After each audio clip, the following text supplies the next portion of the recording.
He is the super bantamweight champion of the world. He fights out of Santurce, Puerto Rico. He weighs 126 pounds. He is undefeated in his professional career. Introducing Wilfredo Gómez. Salón de la Fama desde 1995. 3 veces campeón del mundo. Reconocido como uno de los mejores peleadores puertorriqueños de todos los tiempos, y para muchos es el más importante de todos ellos. Considerado por muchos el mejor peso supergallo de toda la historia del boxeo. Formó parte de la lista de los mejores pegadores en la historia del boxeo, y hasta el día de hoy aún mantiene el récord de más victorias por nocaut en peleas de campeonato mundial de manera consecutiva con 17 knockouts seguidos.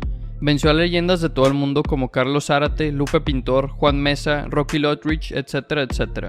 Reconocido por su gran técnica y su tremenda pegada. De 44 victorias a lo largo de su carrera, 42 de ellas fueron por la vía del knockout. Wilfredo Gómez, también conocido como Wilfredo Bazooka Gómez, era el mejor peleador del planeta en la división de peso supergallo, y todo el mundo pensaba que podría subir al peso pluma y coronarse campeón como si nada, pero había alguien que opinaba diferente. Wilfredo Bazooka Gómez era un peleador imparable, llegó a amasar un récord de 32 knockouts consecutivos, rival que le pusieran enfrente, rival que se iba al suelo de un golpe. Wilfredo ya había demostrado que era el mejor peso supergallo del mundo, después de haber vencido a leyendas como el campeón de origen mexicano Carlos Zárate, a quien Wilfredo venció por nocaut en tan solo 5 rounds. La pegada del bazooka era simplemente inigualable, no había nadie en el mundo que noqueara tan fácilmente a sus rivales como él. Wilfredo Gómez era tan imponente y se sentía tan invencible que no lo pensó 2 veces antes de decidir subir de división a retar al campeón de peso pluma. Y en ese momento, el campeón de peso pluma era nada más y nada menos que el jovencito mexicano Salvador Sánchez. Salvador Sánchez tan solo tenía 22 años de edad, pero ya era el campeón de la división de peso pluma. Sin embargo, era bastante claro que el récord profesional del puertorriqueño era mucho más llamativo que el de Sánchez, quien apenas hace un año había comenzado a subir al nivel de oposición. Antes de enfrentarse a Sánchez, Wilfredo Gómez ya había vencido a rivales del nivel de Carlos Zárate, mientras que Sánchez todavía estaba en búsqueda de una victoria decisiva que lo diera a conocer con todos los aficionados del boxeo. Además, Gómez tenía un récord de 32 victorias con 32 knockouts, es decir que el bazooka tenía una efectividad de knockout del 100%. Es por todo esto que el mundo entero creía que Gómez sería el claro vencedor del combate. Los críticos, expertos, aficionados y hasta los apostadores en Las Vegas veían al boricua como el claro ganador de la pelea. Cualquier otro resultado no les hacía sentido. Y claro que Wilfredo Gómez estaba de acuerdo con ellos. Gómez solía decir que iba a mandar a Sánchez al suelo en el primer asalto de la pelea y luego noquearlo por completo en el 8º round. Esto era una promesa que el bazooka juraba cumplir, mientras que Sánchez solamente respondía que él iba a dejar que sus puños hablaran el día del combate, que no había necesidad de andar de hablador como Wilfredo. Pero además de prometer no tardar más de 8 rounds en noquearlo, Wilfredo Gómez llamó a Salvador Sánchez un don nadie, y lo llamó el rival más débil que alguna vez se haya podido enfrentar. Salvador Sánchez era el campeón de la división, pero claramente el boricua no lo respetaba y los analistas y expertos no creían en él.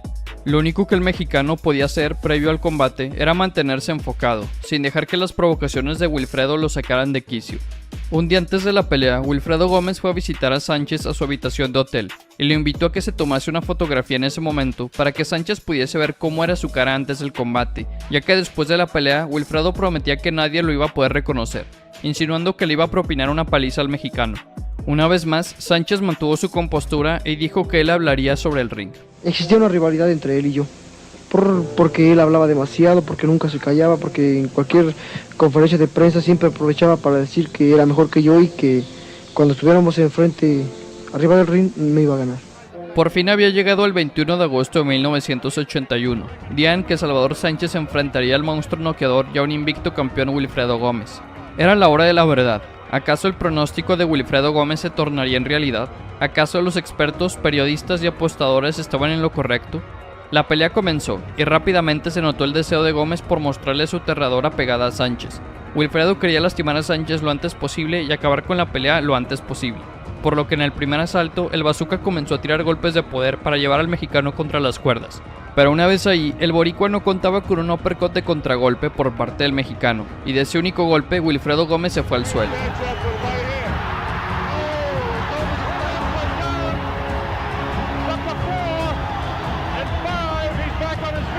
But he hurt him with a left hook right there, I think, was the beginning of it.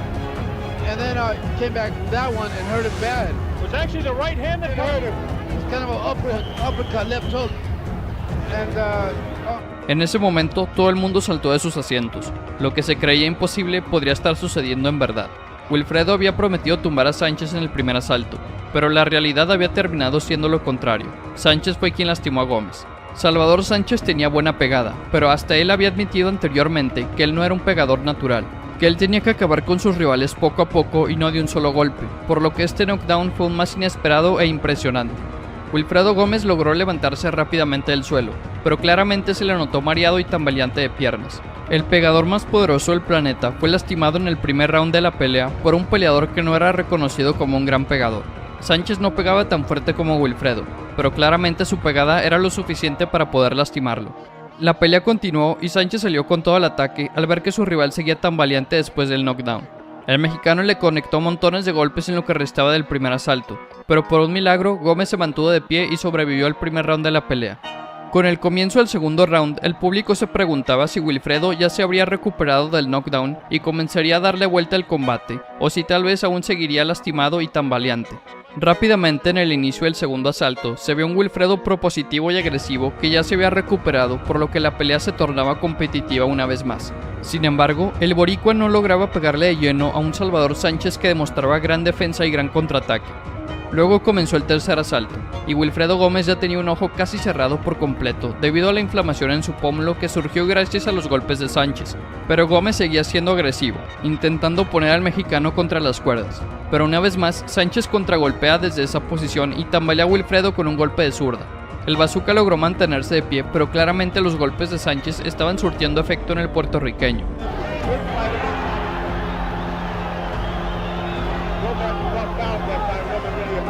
La pelea tenía cada vez más adrenalina. Wilfredo seguía atacando sin parar, pero Sánchez demostraba tener una condición física inigualable, ya que aguantaba todo el castigo por parte del pegador número 1 del planeta como si nada, mientras que el mismo Wilfredo recibía castigo debido al contragolpeo del mexicano. Sánchez parecía nunca cansarse. A pesar de que Wilfredo comenzaba cada asalto siendo el agresor y poniendo a Sánchez contra las cuerdas, el mexicano tiraba tantos golpes que el boricua simplemente no podía defenderse de todos ellos. Y era en esos momentos, cuando Wilfredo estaba cansado de tanto atacar al inicio del round, que Sánchez utilizaba su incansable condición física para tirar ráfagas de golpes que simplemente el bazooka no podía parar. Justo esto ocurrió al final del quinto asalto, donde Sánchez le dio la vuelta a un cansado Wilfredo Gómez, poniéndolo ahora él en contra de las cuerdas y tirando montones de golpes que hacían tambalear al boricua. Wilfredo Gómez estuvo cerca de visitar la lona una vez más en ese round, pero lo salvó la campana, y Gómez se fue tambaleante a su esquina con ayuda de su entrenador después de recibir castigo por parte del campeón mexicano.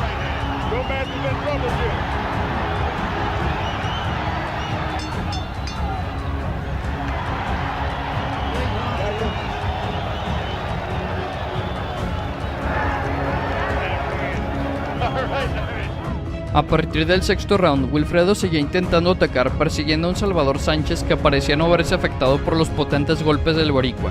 Wilfredo conectaba uno o dos golpes y Sánchez se quitaba el resto con su defensa de cintura, y luego era el mexicano quien le conectaba golpes de poder a un Wilfredo Gómez que ya tenía el rostro todo demacrado. Con cada round que pasaba en la pelea, Wilfredo sentía más la urgencia de tener que salir agresivo a buscar el knockout, ya que la victoria por puntos se veía muy difícil para un Wilfredo que había recibido mucho castigo en cada asalto del combate. Fue en el octavo asalto donde tanto Wilfredo como Salvador Sánchez decidieron salir con toda la agresión que tenían a probar la pegada y el aguante del otro. Wilfredo conectaba un golpe de poder, pero Sánchez respondía inmediatamente. Wilfredo tiraba 3 ganchos a la cabeza de manera consecutiva y Sánchez le regresó al favor tirando 3 ganchos al hígado. Ese mismo octavo round, el mexicano decidió ahora ser él quien llevase a su rival en contra de las cuerdas. Wilfredo decidió quedarse parado e intercambiar golpes con Salvador. Aplicar la cuenta de protección, pero ya no se para, se levanta Wilfredo y ya no sigue la pelea, ya ha ganado por nocaut técnico en el octavo segundo el mexicano Salvador Sánchez. Una maravillosa pelea y una brillantísima defensa de su corona mundial. Wins coming by way of knockout. Tonight, he is making the 7th title defense. Here is the WBO Mini Flyweight Champion of the World, Alex El Nene Sánchez. Campeón mundial de peso mínimo, un joven peleador con hambre de hacer historia. El puertorriqueño Alex Sánchez, también conocido como El Nene, Se coronó campeón del mundo cuando apenas tenía 20 años de edad. A pesar de ser tan joven, Sánchez defendió su cinturón de campeón mundial pelea tras pelea, año tras año, al punto de amasar un récord de 24 victorias y 18 knockouts, hasta que se topó con un mexicano invencible. En 1997, Alex Sánchez recién había vuelto a ganar su cinturón de campeón mundial por segunda ocasión, después de derrotar al mexicano José Víctor Burgos por la vía de decisión unánime. Para ese entonces, Sánchez contaba con 24 años de edad, lo que significaba que llevaba ya 4 años siendo campeón del mundo. Y en esos años, Sánchez había encontrado éxito en contra de peleadores puertorriqueños y mexicanos. Sánchez tenía ya 24 victorias a su nombre, de las cuales 12 habían sido en contra de peleadores mexicanos. Es por esto que el de sangre puertorriqueña se sentía lo suficientemente superior como para decir que sentía lástima cuando le ponían un nuevo mexicano como rival, sabiendo que lo iba a vencer. Sin embargo, en agosto del mismo 1997, Sánchez aceptaría enfrentarse a nada más y nada menos que a Ricardo El Finito López. En ese entonces, López tenía ya 31 años de edad, 7 más que Sánchez, y mantenía un impresionante récord de 46 peleas, 46 victorias, 35 de ellas por la vía del knockout. Además, Finito también era campeón del mundo, lo que significaba que el ganador de esta pelea se llevaría el cinturón del otro, convirtiendo al ganador de la contienda en un campeón unificado. A pesar de que López era un rival imponente, Sánchez utilizó su éxito previo sobre peleadores mexicanos para llenarse de confianza y aceptar pelear en contra del Finito. Era una pelea entre un joven prodigio que encontró el éxito a temprana edad y un veterano que ya había visto muchas guerras, pero que no conocía la derrota todavía.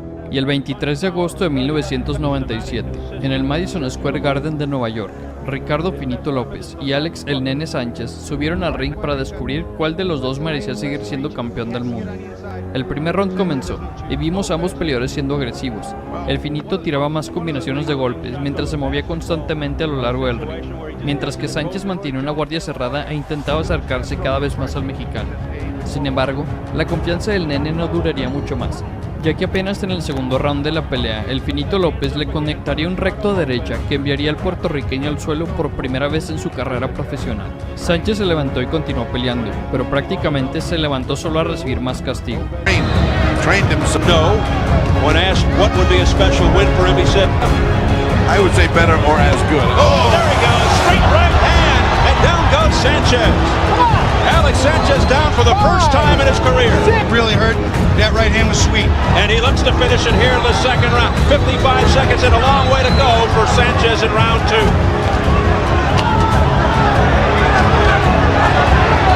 Look at I puts that uppercut in. Combination over the top, followed by jab.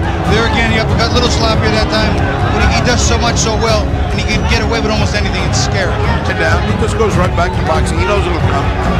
It was a straight right hand that put Sanchez down for the first time ever. Look at this exchange. Toe-to-toe. Wild swing and a miss with a left hook by Sanchez. He's eating a lot of punches, though, Sanchez. Sanchez have a close-up of it. You'll see Lopez again. His hands always in position. Throws a nice right hand, and there he is right back. Right back, keeps his hands up. Timing's perfect. La pelea continuó, pero más que una pelea era una clase de boxeo. López hacía lo que quería, boxeaba con un estilo técnico, y luego optaba por ser agresivo para luego regresar a contragolpear. Iba cambiando a placer, y Sánchez solo conectaba buenos golpes de vez en cuando, pero su pegada no parecía lastimar a un Ricardo López que lucía invencible. El Nene, al darse cuenta de que no solo no podía pegarle a su rival, sino que cada vez que lo intentaba era él quien salía lastimado, terminó por optar por la pelea sucia. Sánchez jaló la cabeza de López hacia abajo, lo que no es permitido, y en una ocasión lo jaló al suelo y lo golpeó cuando el mexicano seguía en la lona, lo que es ilegal, por lo que el referí lo sancionó con una deducción de un punto en las tarjetas de los jueces. El round continuó y López subió la intensidad para vengarse de la pelea sucia de su rival, y una vez más el Finito logró enviar a Sánchez al suelo. Sin embargo, esta vez el referí dictaminó que había sido una caída accidental, por lo que no contó en las tarjetas de los jueces, a pesar de que Sánchez estaba claramente muy lastimado. Left hook combination to the head straight through.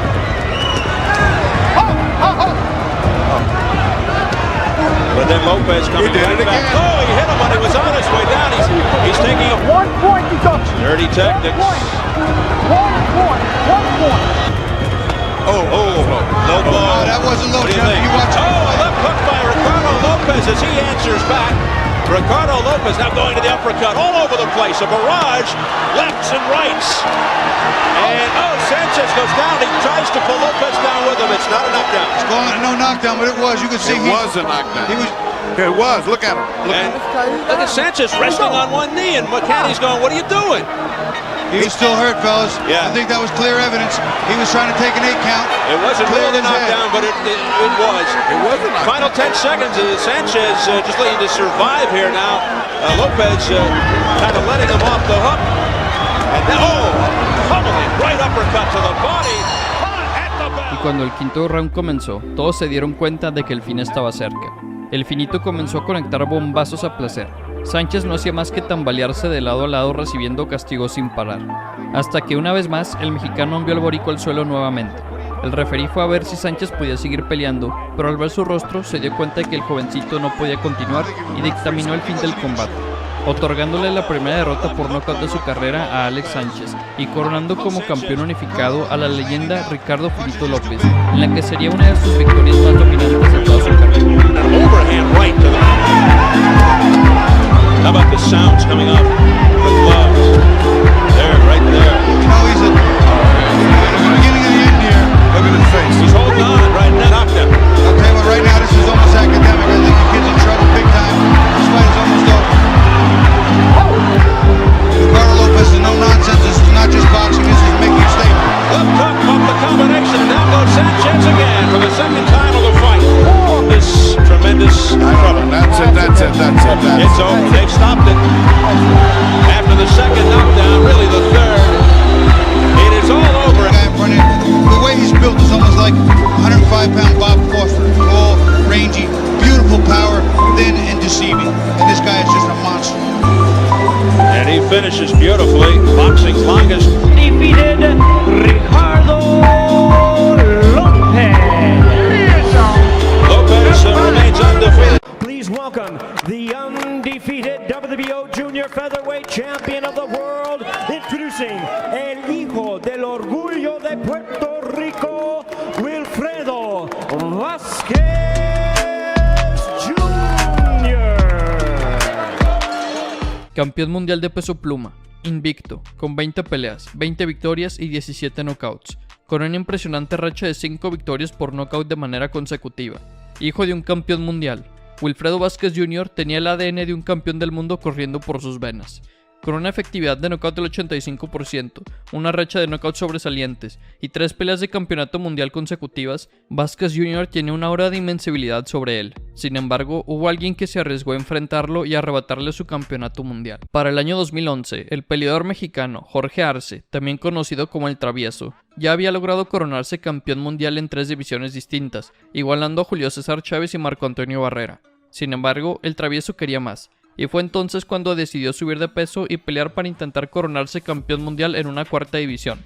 Pero el Travieso Arce no lo tendría fácil, no pelearía por ningún campeonato vacante o en contra de un rival cualquiera. Arce se enfrentaría a un campeón mundial invicto que tenía un poder en sus manos demoledor, y Arce, siendo el peleador físicamente más pequeño, correría mucho riesgo enfrentándose a un campeón imponente, más pesado y más fuerte que él. Pero el mexicano quería hacer historia, y el 7 de mayo del 2011 la pelea comenzó. Desde el campanazo inicial, el sinaloense salió en búsqueda de su rival, presionando por todo el ring intentando contrarrestar la gran movilidad del boricua, quien con pasos laterales evalía al enérgico retador.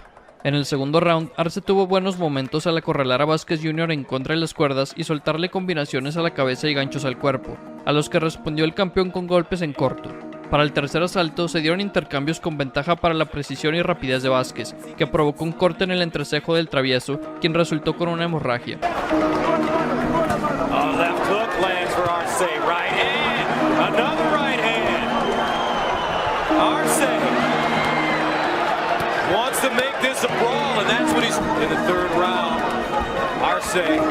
Takes the left hook, keeps coming forward, delivers double left hook. This is some fun war for almost 12 rounds, and nobody could believe both men were done his age. But again, this is a tough fight for him, and you can see early he's taking a lot of punch. It's the best I've seen Jorge Arce in a while. He's 4-0-1 since he last. I love cuts, it gets me going. I expect to bleed. En los últimos segundos del cuarto round, Arce cayó a la lona tras recibir un salvaje gancho de izquierda a la quijada. Arce se levantó de inmediato, pero estaba claramente muy lastimado. El referí le aplicó la cuenta de protección, y con el campanazo y el minuto de descanso, Arce se fue recuperando poco a poco, intentando sobrevivir con piernas tambaleantes y poca visibilidad.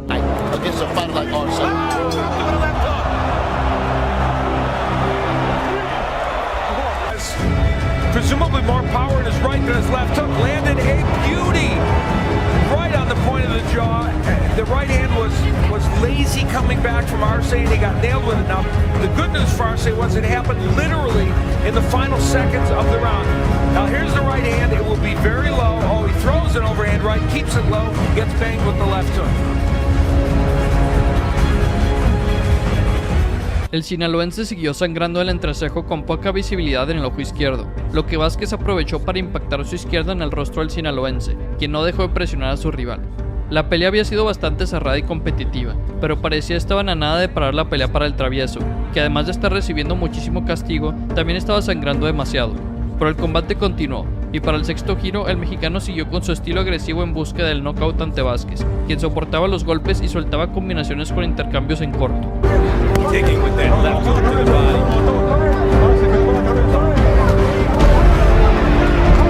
And Vázquez left hook is starting to get 5 seconds to go in the fifth. Another left by Vázquez Jr. Arce though comes back with a 3-punch combination.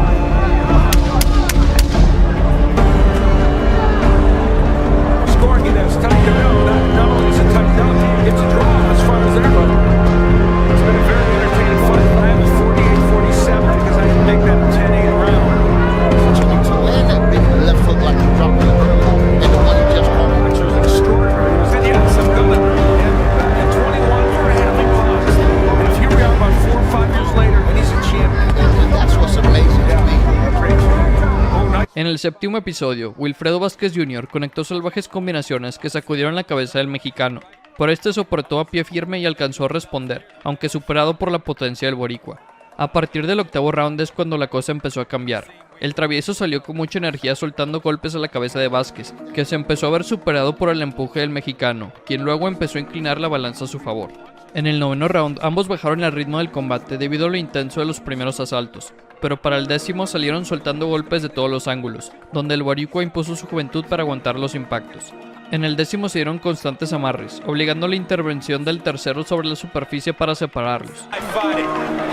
I mean, this is what makes this type of fight hard to score, because both fighters are giving as good as they take. Left hook when Arce right is opening up, and he leaves those little spots in between where he can be countered. Brown. There's a nice short left as he pivots off To the head, like that straight right hand.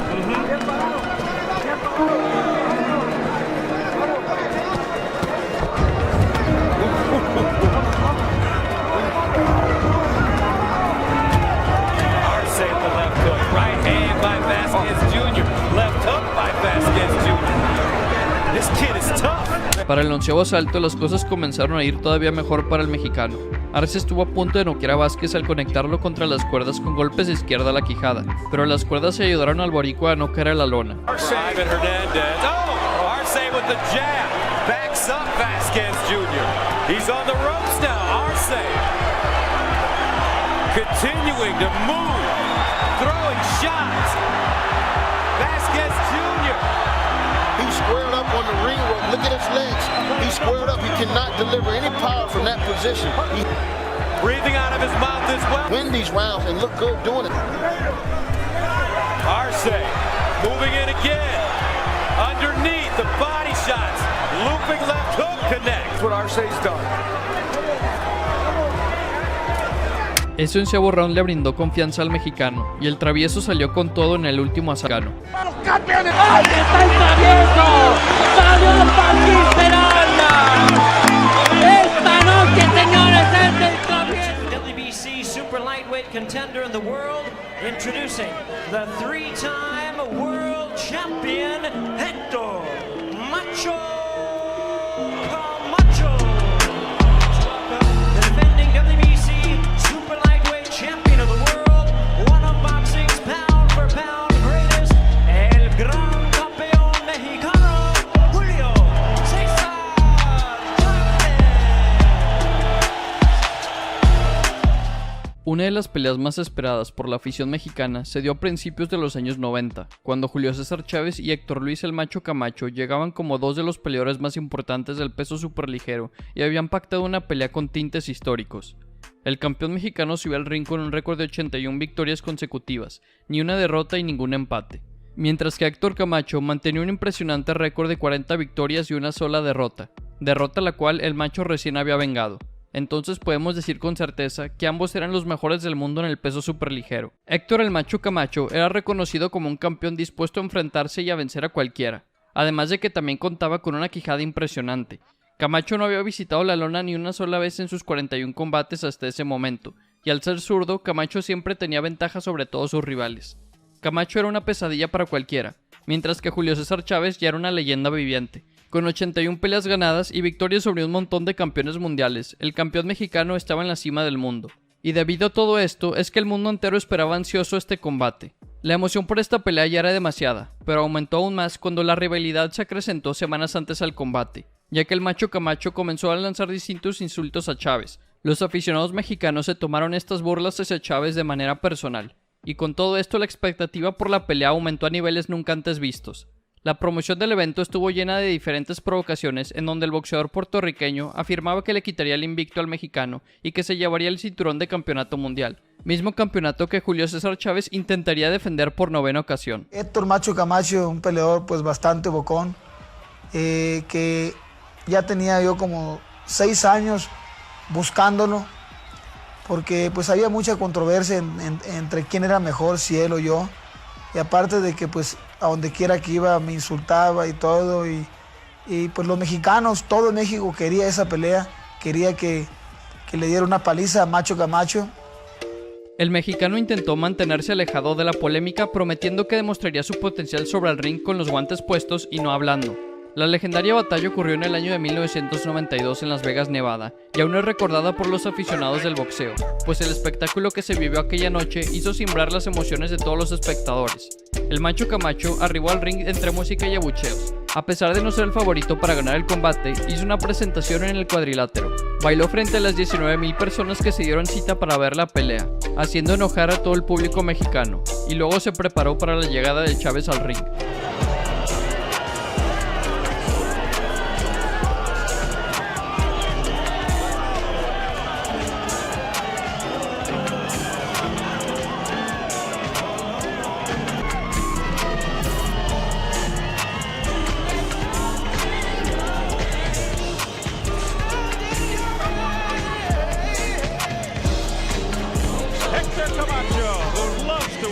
The crowd thrives on the booing, the outlandish outfit, the showboating.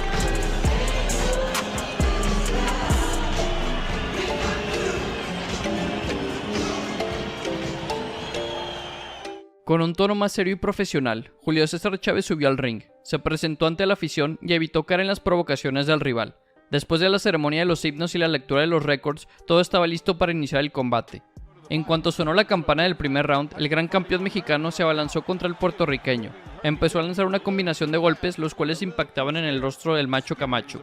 A pesar de la técnica zurda que dominaba Camacho, Chávez supo acoplarse a su estilo y buscó la forma de conectar la mayoría de los golpes posibles. Para el segundo round, el retador huía de los puños de Chávez. Cada que podía se arrinconaba contra las cuerdas para protegerse de los golpes. Received so much criticism for stopping the Chavez-Taylor fight with 2 seconds to go in March of 1990 is the third man in the ring. I find it amazing right now. He's got problems with Chavez chasing him pillar to post. Yes. He is holding on. He is holding on inside very, very tight. He is not allowing Chavez to work inside. From his deficiencies via the showboating, Chavez does not believe that 1 minute. He feels that underneath all of the glitz, that Camacho is actually well prepared. But does Camacho have the legs to withstand the punishing blows? Problem is Camacho is fighting a purely defensive fight. I sure would hate to see Richard Steele take a point off for low blows from Chavez.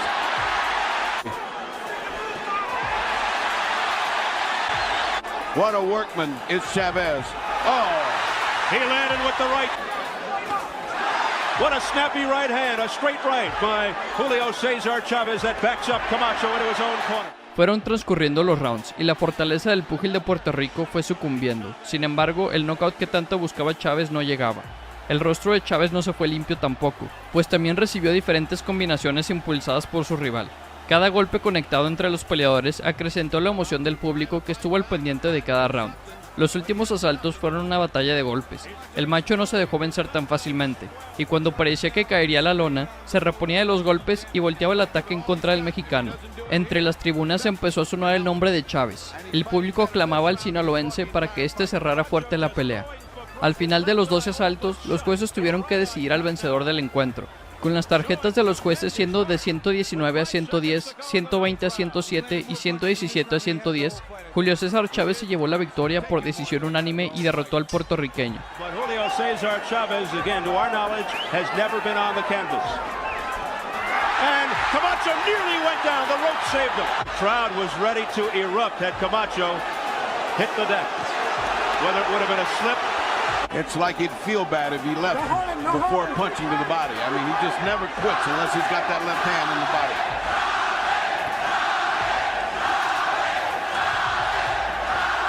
And it's got to be said that Camacho took his beating like a man. He didn't back up. He tried to come on, and he's just been outfought. You cannot question the courage of Camacho. I don't think there's a fighter that's ever fought him that hasn't looked in the mirror for the rest of their life and remembered him very well. Yeah, very well. Camacho will be feeling the effects of this fight for a long time. Well, we're winding down. There will not be a knockout, it looks like.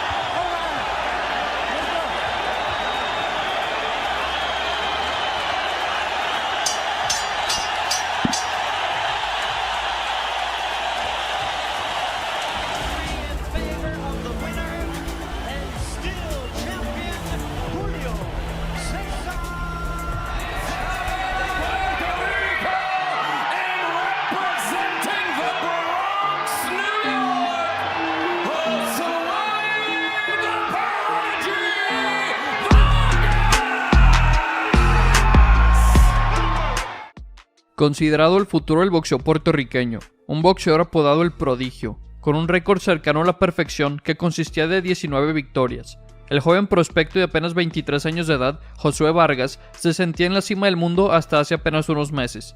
A pesar de su juventud, Vargas ya había acumulado muchas victorias en su récord profesional, dominando a prácticamente todos los rivales que le habían puesto enfrente. Pero parece que el ganar tanto, tan joven, le afectó negativamente a su personalidad. A su corta edad, Josué Vargas ya se había convertido en uno de los boxeadores más fanfarrones, habladores y presumidos del mundo. Y la verdad es que Vargas siempre se había salido con la suya porque siempre terminaba ganando sus peleas, y todos los insultos y burlas que decía se tornaban en realidad. Sin embargo, por fin llegó el día en que todas las palabras que salieron de su boca le llegaron a costar muy caro. Josué Vargas, alias El Prodigio, era uno de los prospectos más importantes en el mundo en la división de peso superligero, y un prospecto extremadamente interesante para el futuro del boxeo puertorriqueño. Se pensaba que Vargas sería el próximo gran campeón boricua, y la verdad es que Josué Vargas sí iba por un muy buen camino para lograr sus objetivos. El prospecto Josué Vargas se había enfrentado a rivales de nivel decente como Willie Shaw y Kendo Castañeda, y a muchos otros boxeadores en ascenso de buen nivel, y a todos ellos Vargas los venció convincentemente. Con tantas victorias consecutivas, no es extraño que la confianza de Vargas fuese aumentando. El problema fue que esa confianza surgió de derrotar a rivales muy por debajo de la élite del boxeo. Sí, eran rivales decentes, pero Vargas nunca se había enfrentado a nadie del más alto nivel en la división de peso superligero. Pero al final del día, la realidad es que Vargas tenía su ego y confianza por las nubes gracias a tantas victorias. Por eso se le hizo fácil a Josué Vargas el burlarse y faltarle al respeto al que se convertiría en el rival más peligroso de su vida, José Chon Cepeda. A pesar de que Chon Cepeda era un boxeador más experimentado, que se había enfrentado ya a rivales de gran nivel como José Carlos Ramírez y había vencido a rivales como José Pedraza e Iván Baranchik, a Vargas no le importó en absoluto y habló basura de Cepeda a más no poder. After this win, it just gets bigger and bigger and bigger. Like maybe one day they will throw a parade for me in the Bronx, who knows? If there was one word that you could use to describe Saturday night's fight and how it's going to turn out, what would you use? One word? Beaten. One word. What is it? As beaten. Okay. Okay. Y por si todo lo que dijo no hubiera sido suficiente, Vargas también causó conmoción a la hora del pesaje, donde los equipos y amigos de ambos peleadores se metieron a la disputa. Ladies and gentlemen, this is our main event. 10 rounds for the WBC Silver Super Lightweight title. From the Bronx, New York, Josué the Prodigy Vargas.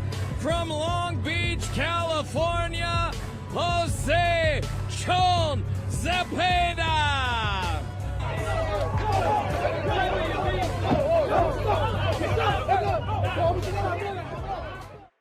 Pero después del pesaje llegaría la hora de la verdad. El día 30 de octubre del 2021, Josué Vargas y José Chon Zepeda se enfrentaron en el Madison Square Garden en Nueva York.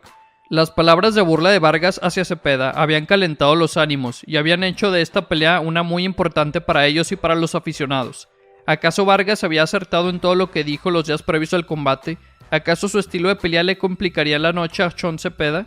Pues la verdad es que la velada de boxeo terminó en una humillación total para el boricua. Después de burlarse, insultar y menospreciar a Chon Zepeda diciendo que le iba a dar la paliza de su vida, Josué Vargas no duró ni 3 minutos en el combate.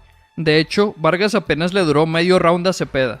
A 1 minuto de comenzar el combate, Zepeda mandó a Vargas al suelo de un solo golpe, y a pesar de que Vargas logró levantarse del piso, Vargas no estaba en condiciones de seguir peleando y terminó siendo noqueado por una ráfaga de golpes por parte de Chon.